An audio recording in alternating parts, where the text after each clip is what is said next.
श्री शिवाय नमस्तुभ्यम। ओम नमो भगवते वासुदेवाय नमः।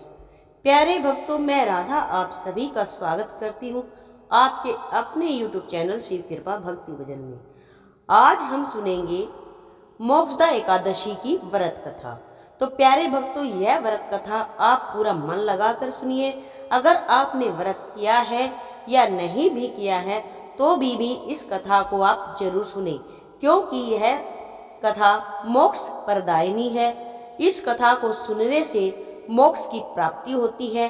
अगर आप व्रत करते हैं तो इस मोक्षदा एकादशी के व्रत करने से आपके पितृ पूर्वज स्वर्ग लोक को प्राप्त होते हैं। जी हाँ प्यारे भक्तों, अगर आपके पितृ भटक रहे हैं, नरक योनि में घूम रहे हैं, तो इस व्रत के करने से आपके पितरों को स्वर्ग की प्राप्ति होती है।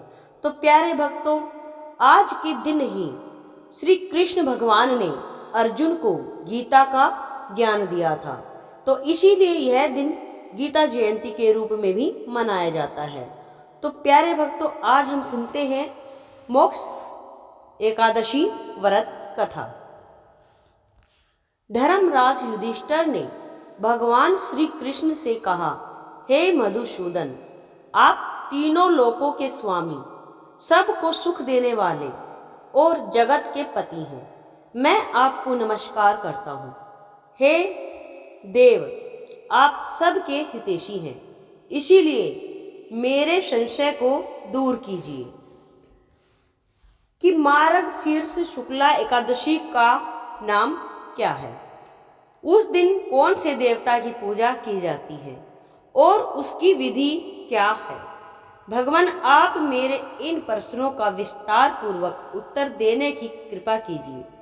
भगवान श्री कृष्ण ने उत्तर दिया, हे धर्मराज, तुमने बड़ा उत्तम प्रश्न किया है। इससे आपका यश संसार में फैलेगा, सो आप ध्यान पूर्वक सुनिए। मार्गशीर्ष शुक्ला एकादशी अनेक पापों को नष्ट करने वाली है। इसका नाम मोक्षदा एकादशी है। इस दिन दामोदर भगवान की धूप, दीप, नैवेद्य आदि से भक्ति पूर्वक पूजा करनी चाहिए। अब मैं एक अति प्राचीन कथा सुनाता हूँ कि किस प्रकार इस एकादशी का व्रत करने से नरक में गए हुए माता पिता पुत्रादि को स्वर्ग की प्राप्ति हो जाती है। चंपा नामक नगरी में एक वैखानस नाम का राजा रहता था। उसके राज्य में चारों वेदों के ज्ञाता ब्राह्मण रहते थे। वह राजा अपनी प्रजा का पुत्रवत पालन करता था। एक समय रात्रि को स्वप्न में राजा ने देखा कि उसका पिता नरक में पड़ा है।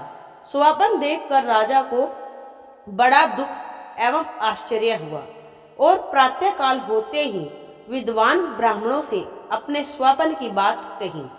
राजा ने कहा, हे ब्राह्मणों, रात्रि को स्वप्न में मैंने अपने पिता को नरक में पड़ा देखा है और उन्होंने मुझसे कहा है कि हे पुत्र, मैं नरक भोग रहा हूँ, मेरी यहाँ से मुक्ति कराओ। आप लोग मुझे कोई ऐसा तप, दान, व्रत आदि उपाय बताइए जिससे मेरे पिता की मुक्ति हो जाए। उस पुत्र का जीवन व्यर्थ है जो अपने माता पिता का उद्धार न कर सके। एक उत्तम पुत्र जो अपने माता पिता तथा पूर्वजों का उद्धार करता है, वह 1000 मूर्ख पुत्रों से अच्छा है। राजा के ऐसे वचन सुनकर ब्राह्मण कहने लगे, हे राजन, यहाँ समीप ही भूत, भविष्य, वर्तमान के ज्ञाता पर्वत ऋषि का आश्रम है। आपके प्रश्नों का उत्तर वे भली भांति दे सकते हैं। ऐसा सुनकर राजा पर्वत मुनि के आश्रम में गया। उस समय उस आश्रम में अनेकों शांत चित्त योगी और मुनि तपस्या कर रहे थे। उसी जगह चारों वेदों के ज्ञाता साक्षात ब्रह्मा के समान पर्वत मुनि बैठे थे। राजा ने वहां जाकर उनको साष्टांग प्रणाम किया। पर्वत मुनि ने राजा से उसके आने का प्रयोजन पूछा। राजा ने कहा, हे महाराज, आपकी कृपा से मेरे राज्य में सब कुशल है, परंतु अकस्मात एक विघ्न आ गया है, जिससे मेरे हृदय में अत्यंत अशांति हो रही है। यह सुनकर पर्वत मुनि ने एक क्षण के लिए अपनी आंखें बंद की और भूत एवं भविष्य के बारे में विचारने लगे। फिर बोले, हे राजन, मैंने अपने योग बल से तुम्हारे पिता के सब कुकर्मों को जान लिया है। उन्होंने पूर्व जन्म में सोत के कहने पर अपनी दूसरी कामातुर पत्नी को ऋतु दान मांगने पर भी नहीं दिया था। उसी पाप के फल से तुम्हारे पिता को नरक भोगना पड़ रहा है। तब राजा बोला, हे महात्मन, मेरे पिता के उद्धार के निमित्त कोई उपाय बताइए। पर्वत मुनि बोले, हे राजन, मार्गशीर्ष शुक्ला एकादशी को उपवास करके उसके पुण्य को अपने पिता को संकल्प कर देना। उस एकादशी के पुण्य के प्रभाव से अवश्य ही आपके पिता की मुक्ति होगी।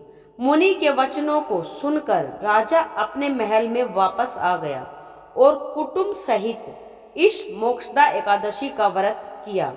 फिर उस उपवास के पुण्य को राजा ने अपने पिता को अर्पण कर दिया। उस पुण्य के प्रभाव से राजा के पिता को नरक से मुक्ति मिल गई और वह स्वर्ग को चले गए। मार्गशीर्ष मास के शुक्ल पक्ष की इस मोक्षदा एकादशी का व्रत करने वाले के समस्त पाप नष्ट हो जाते हैं और अंत में उसको स्वर्ग लोक की प्राप्ति होती है। इस व्रत से बढ़कर मोक्ष देने वाला अन्य कोई व्रत नहीं है। इस कथा को पढ़ने तथा सुनने से वाजपेयी यज्ञ का फल प्राप्त होता है। यह व्रत मोक्ष देने वाला है तथा चिंतामणि के समान सभी चिंताएं दूर करने वाला है। इतना कहकर भगवान श्री कृष्ण जी मौन हो गए। प्यारे प्रेमी भक्तों, यह सुन ली हमने आज की कथा। पूरा वीडियो देखने के लिए प्लीज़ आप सभी का हाथ जोड़कर दिल से स्वागत है। प्लीज़ आप पूरा वीडियो देखें और हमें कमेंट करके बताएं आपको यह कथा कैसी लगी। और व्रत पारण का शुभ मुहूर्त इससे पहले वाली वीडियो में दे रखा है। अगर आपने वह वीडियो नहीं देखी है प्यारे भक्तों, तो वह वीडियो भी आप जरूर देख लें। एक प्यारा सा कमेंट जरूर करें। ओम श्री शिवाय नमस्तुभ्यम। ओम नमो भगवते वासुदेवाय नमः। प्लीज चैनल को सब्सक्राइब जरूर कर लें और बेल जरूर प्रेस करें ताकि हर वीडियो पूजा पाठ से जुड़ी वीडियो आपको मिलती रहे। आप सभी का कल्याण हो। ओम नमो भगवते वासुदेवाय नमः।